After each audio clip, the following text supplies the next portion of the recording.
A foe no more. Barack Obama announces a dramatic shift in US policy towards Cuba as the two countries move towards normalizing relations. So what's behind this policy shift? This is Inside Story.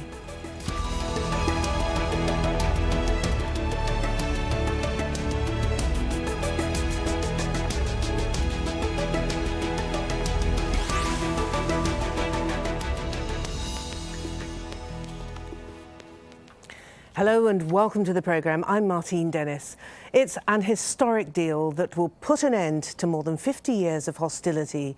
US President Barack Obama and his Cuban counterpart Raul Castro have announced they'll normalise relations. Now, this is a bold move that follows more than a year of secret talks that were brokered by Pope Francis as well as Canada, and one that could transform the lives of millions of Cubans who've suffered the consequences of isolation and sanctions. Well, the White House is now pushing to lift a 54-year-old embargo and has eased restrictions on travel and remittances to Cuba. The two countries will eventually restore full diplomatic ties, with a US embassy opening in Havana. And Cuba's presence on the list of nations the US considers state sponsors of terrorism is now under review. Well, the US president says the deal marks a new era in Cuban-American relations.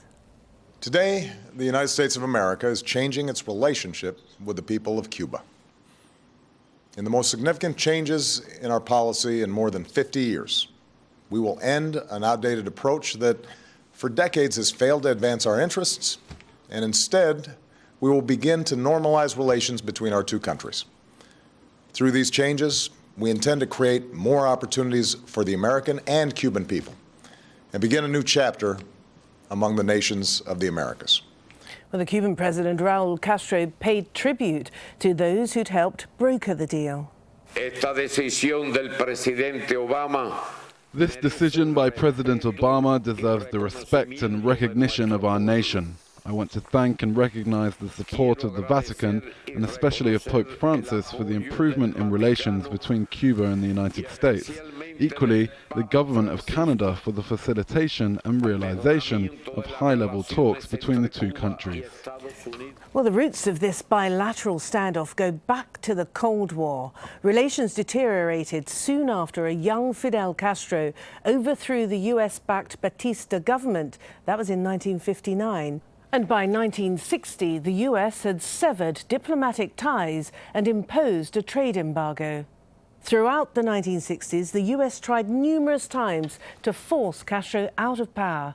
The first was the failed Bay of Pigs invasion by CIA-backed Cuban exiles in 1961. A year later, the Cuban Missile Crisis brought the world to the brink of war after the Soviet Union deployed missiles to Cuba.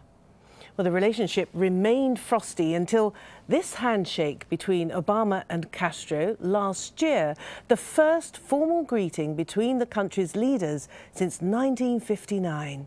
Right, time for us to bring in our guests now. From London, we have Hugh O'Shaughnessy. He's the Latin America correspondent for the Observer newspaper. In Miami, we have Xavier Cortada. He's a Cuban-American artist. Also from London, Francisco Dominguez, who's head of the Centre of Brazil and Latin American Studies at Middlesex University. Gentlemen, thank you all very much indeed for being with us. And Hugh, can I start with you? And can we start with that emblematic handshake, the handshake between Raul Castro and Barack Obama at the Mandela funeral in December 2013. Unbeknown to us, of course, talks were already well underway. Yes, I think that was a bit of a surprise for everybody, but nonetheless, welcome for that. It's not quite sure to me whether Raul put his hand out first or the US president put his hand out first, but anyway, they seem to have a good rapport, at least for that few moments, and it's gone on from there, and that's extremely good. And it spoke volumes, didn't it? This first formal contact, if you like, between an American leader and a Cuban leader since 1959. Yes, of course, there were always not very well publicized chats between the Cubans and the US government. which nobody talked very much about, but they were always in contact, and when things got bad, the volume went up. But this was the first, as you say, a handshake between Raul and the US president. And Xavier, in Miami, among the Cuban-American population, was that a surprise moment for you, or did you get some kind of inkling? Were there some indications among the community that these talks were underway? We know that the United States and Cuba's embargo hasn't been a real embargo, because right here in the city where I live, there has been people-to-people contact nonstop for 56 years, lots of remittances, 300 people, American diplomats working in the U.S. interest section, and a lot of backroom back and talk. So no real surprise then, this announcement. So to us, the idea of the U.S. government and Cuba interacting is not a surprise. What comes as a surprise, obviously, is the normalization between the two nations. And my hope is that now that these nations are going to have normalized relations, that perhaps Castro can begin to have a normalization of relations with its people. And Francisco, can I come to you, Francisco? Can I come to you, Francisco, and ask you about the process by which these talks were facilitated, if you like? You had the hosts, Canada, and the interlocutors, perhaps, the Vatican. Clearly, it took a very long time. They must have discussed absolutely everything. This looks extremely well prepared. They brought in factors, people such as the Pope, that they both could trust in order to ensure that when they promised something, they were held on to it. The fact that they took place in Canada, I suppose, was to keep away from unnecessary watching from people who may be against it.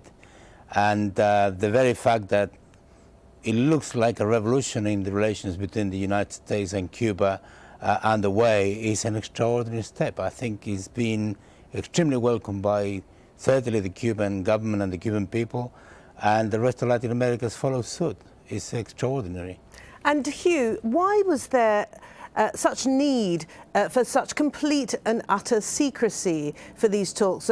I'm thinking that perhaps it was in order to outflank the predictable Republican hostility to the deal. Yes, there are obviously extremists in the United States who didn't want anything to do with this. And of course, the Cubans are all too keen to get together. And of course, also the new Pope was falling into a very good role.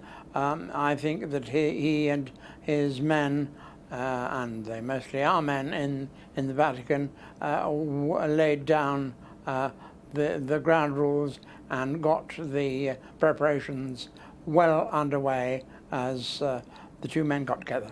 And Xavier, tell us a little bit about the aspect of the prisoner exchange, because there were complications, weren't there, with regard to the 3 Cubans who were released.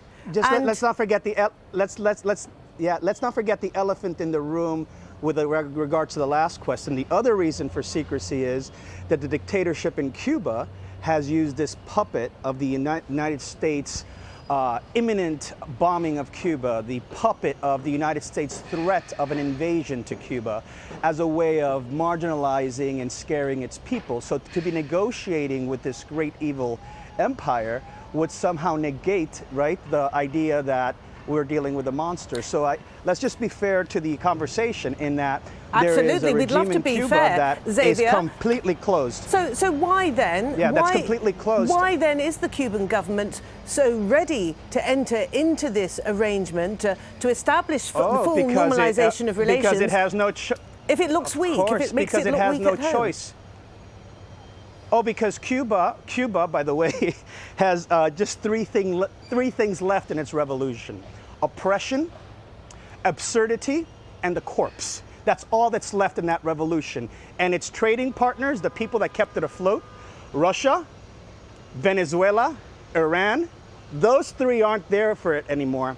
And the 4th one, the Cuban-Americans that are its biggest trading partner, including the other three, are their last hope for survival. So this is a very weak Cuba, saying, let me get rid of my excuse for my poverty, now that the people that are subsidizing me don't have the oil and don't have the resources to keep me propped up. Let me go ahead and play nice with the person that I've used as the big Xavier, that's a good point. Let me put that point to Francisco, because of course the main backer of Cuba is Venezuela and the cheap power that it provides to Cuba. Venezuela is hitting the buffers as not just as a consequence of the lower oil prices, but general economic turmoil in the country. Is what Xavier is saying, is there some credibility to what he's saying, given that Cuba is looking around now and searching for a way out? No, really, I don't think so. The Cuban government and Cuba as a country has been brought back in by the Latin Americans quite forcefully. And at the last Inter-American summit, the Latin Americans, all of them, told Obama, and in in very clear terms, that they will not accept another summit without Cuba being present. If you think about it, the 3 Cubans that were in prison because of a huge amount of violation of the due process. And this was quite shameful for the United States. Then you have to add Guantanamo to it. And then you have to add, the report of the Senate regarding the CIA practicing torture and renditions and all the rest of that shenanigans. I think that Obama wanted to actually clean the act of the United States so it has some credibility. In fact, Cuba is in a better position economically than the United States overall. The debt of the United States, 110% of its GDP, and is growing all the time. It's losing the competitive battle internationally, and it's losing Latin America, and is that trade desperate? It seems to me that the time was right for everybody. And the final point is this. Cuba always wanted to have this, always wanted normal relations with the United States, always wanted to trade with the United States, always wanted to have everything. It is the United States actually who apply hostility. And for the first time in 50 years, the United States is coming together to the position of Cuba, which is to have normal relations on the basis of mutual respect. Let's see how it goes, but I think it's very positive. OK, a very good moment then for us to pause in our conversation and just hear some voices from Miami, where Xavier is, but to hear some other voices there from the largest community of Cuban Americans. Reactions there were swift and pretty divergent. Many younger Cuban Americans who were born in the United States have welcomed the news, but among the exiled older generation, there's somewhat of a different mood, as Andy Gallagher reports now from Miami. Obama, try coward! Coward! In Little Havana, news of a change in US-Cuban relations brought an immediate and vocal reaction. Get out of here with the White.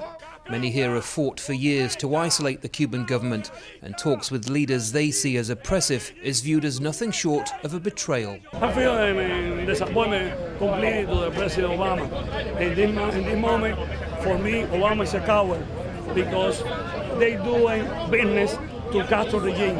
The politics from the Washington, D.C. is the no negotiation with the terrorists or conflict terrorists. Se marchan las armas estratégicas. Ever since Fidel Castro came to power in 1959, generations of Cubans have sought a better life in the US. Thousands risked their lives to make the dangerous crossing and view the change in policy with scorn. The White House has conceded everything and gained little. They gained no commitment on the part of the Cuban regime to freedom of press or freedom of speech or elections. For the Cuban-American community here in Miami, this monumental shift in policy has essentially caught everyone by surprise, and reaction is roughly down demographic lines. Older Cuban-Americans who view themselves as exiles are extremely angry, but amongst the younger generation, this is news that will be welcomed. Staff at the Roots of Hope office, who campaign to empower young Cubans, welcome the news and say they'll continue to fight for better relations. Today's announcement is one step in support of that change that we all want to see, a better Cuba for all Cubans that's inclusive of everyone and representative of all who are there. Today's announcement is definitely a step in that direction, but we definitely have a long way to go. In Havana, too, crowds took to the streets in apparent celebration. Many hope the US embargo in place for decades will soon be dismantled. Let's see if the embargo can be lifted for better relations, so our quality of life can improve, so we can get more food, more things from other countries.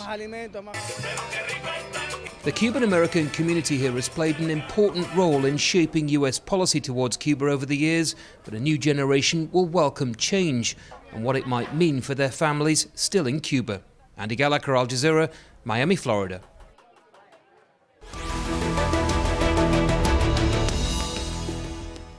So, Hugh, there we were hearing the voices of many Cuban Americans, and it seems very much as though opinion is divided along generational lines because, of course, the veterans of the Bay of Pigs are dying off, and there is a new generation that perhaps feel differently towards the whole situation of relations between Cuba and the United States. Yes, I think that's very true. The Cuban Americans or the exiles in Havana, in Miami, shout and scream, but I don't think in the outside world anybody takes them very seriously. They are a busted flush, and certainly in the question of the relations between Cuba and the United States, I think they're a fast declining level of support, and I don't think we'll be hearing very much about these poor people in the years to come. Xavier, who gets what out of this deal? What do Cuban Americans get out of the deal? What do Cubans in Havana and the rest of the country get, as well as the Americans? Who gets what out of this deal? Well, from this deal, I think it's an opening, and it positions the United States in a better place as Cuba erodes and transitions. That is a regime that's got all the power in that tourism is controlled by the military and that communications is controlled by the government. So by having our intersection become an embassy, by having an opening, a more broader communication between the United States and Cuba, it positions Americans who want pro-democracy, who want an election for the first time in Cuba, in a better position to fight for that. For Cubans on the island, hopefully, if we get to penetrate beyond 5% internet and people aren't jailed, arrested, or beaten by thugs on the street that are organized by their government, that is the truth. Maybe, just maybe, people will start not fearing and not, cowering towards the Cuban government, but have a little open space, an open society for Cuba. For people in the United States, or people like me, Cuban Americans who've been to Cuba twice, who've been arrested in Cuba for simply living as a tourist in my cousin's house and having to face the MINIT, the Minister of the Interior that Che Guevara created, the same ministry that tortured and executed people for doing just what I am doing right now, speaking their mind in Cuba. Right? That same group. Fine. So no, I'm just telling you the truth. I have to so move. For those reasons, for those of us to have an embassy, to have an embassy, and I'd like to put those points to Fransisco, if you don't mind. Because, Fransisco, what Xavier is accusing the authorities in Cuba of doing is of being hugely authoritarian, if not dictatorial. And this is something that President Obama, of course, got flack for. Come the handshake at the Mandela funeral, he was given quite a lot of stick, a lot of criticism for pandering to what some people called a dictator. The politics of that section of the exile community in the Cuban exile community in Miami is very small. It's very small in the country, and it's very small internationally, even smaller. Certainly Latin America is a dying breed.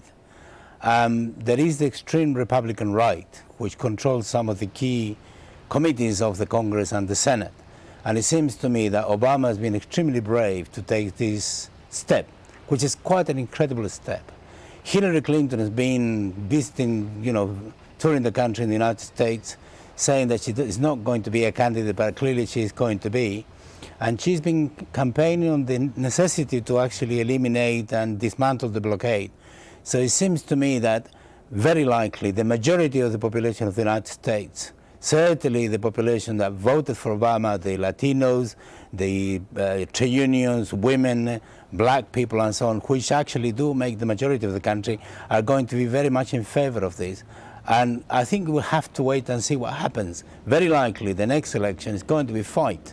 It's going to be for along the lines of, what do you do regarding, do you have better relations with Latin America, or do you continue with the old failed policies? I think the answer is very likely to be we want change, and we'll see that this change, the people of the United States are going to say, is going to produce interesting outcomes, both inside the United States, in Cuba, but also in Latin America. So I think they are in a bit of a desperate plight because their campaign is going to have no case. And Hugh, on this path to normalisation, do you think the American administration is going to demand greater civic freedoms for the people of Cuba, going to demand a transition to a more democratic society? Are there going to be key demands that perhaps the Cubans are going to balk at? I think that we're leaving aside the benefits that the United States is having from mending its fences with Cuba, because, as has been said before, the Feinstein report on torture in the United States and the stream of news reports of young blacks being shot to death by white policemen in the streets of the United States is having no good effect on the international reputation of the United States. And I think that the US government, the US administration, is getting a few points from ending the 50-year-old assault on Cuba that they've been delivering for the past half century. Xavier, can I ask you how you think, and this is a bit of a difficult question, but how do you think this moment will be viewed in 10 or 20 years' time? I'm thinking in terms of Obama's legacy. Is this going to be part of his legacy? He's only got 2 more years left in office, of course. Yeah, first of all, let me just clear a narrative, an antiquated one. I'm actually one of the more than 50% of Cuban Americans who enthusiastically voted for Obama and love President Obama and support President Obama. There's an antiquated reality here. We know more about the people in Cuba than anyone else across this ocean that I'm speaking to because we hang out with them, because the relationship hasn't ended, because they come here every day. I can get on a flight to Cuba today and they come here every day. So there's this crazy, weird, sort of surreal relationship that the world has with the reality of Cuban exiles and the people in Cuba. We are one. We love and care about each other. The last thing I want to see is bloodshed on that island when a transition happens. And I think what Barack Obama is doing, and here's where his legacy comes in, he's trying to find a way that this normalization with an authoritarian pig of a dictator who's still torturing people to the day, right?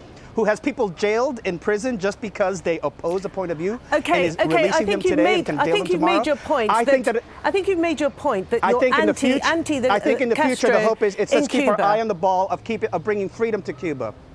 And thank you very much, Xavier. Francisco, can I put it to you that this will be seen as an incredibly a watershed moment? It's perhaps a term used too often, but it really is a watershed moment in terms of the United States' relationships with Cuba and indeed the rest of Latin America. It will be seen like that only if it is consistent. That is to say, the decision now must be followed by a systematic effort on the part of the White House and Obama himself and his administration to proceed to dismantle all of the blockade. Latin America is not going to be happy, and the Cubans are not going to be happy with just this decision, which is excellent, but they want more. And secondly, it seems to me, it will be seen as an important, magnificent watershed, and Obama will be in the history of books forever if he actually goes and does exactly the same and normalizes relations with Venezuela. It's been under attack for some time. Already Congress actually passed some sanctions, which he hasn't signed yet.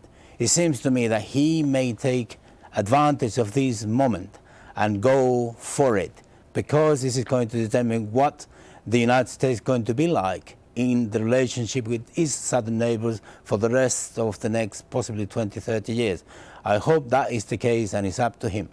And we haven't even had time, really, have we, to talk about the embargo and how that will be dealt with in a Republican-dominated Congress. But I'm afraid time's up. Gentlemen, thank you all very much indeed. Hugh O'Shaughnessy, Xavier Cortada and Francisco Dominguez, thank you all very much indeed. And reminder that you can find this show and, of course, many more of our programmes on the website, aljazeera.com. You can post your comments at facebook.com/AJ Inside Story or contact us on Twitter. Our handle is @AJ Inside Story. I'm Martine Dennis. Thank you for watching. See you soon.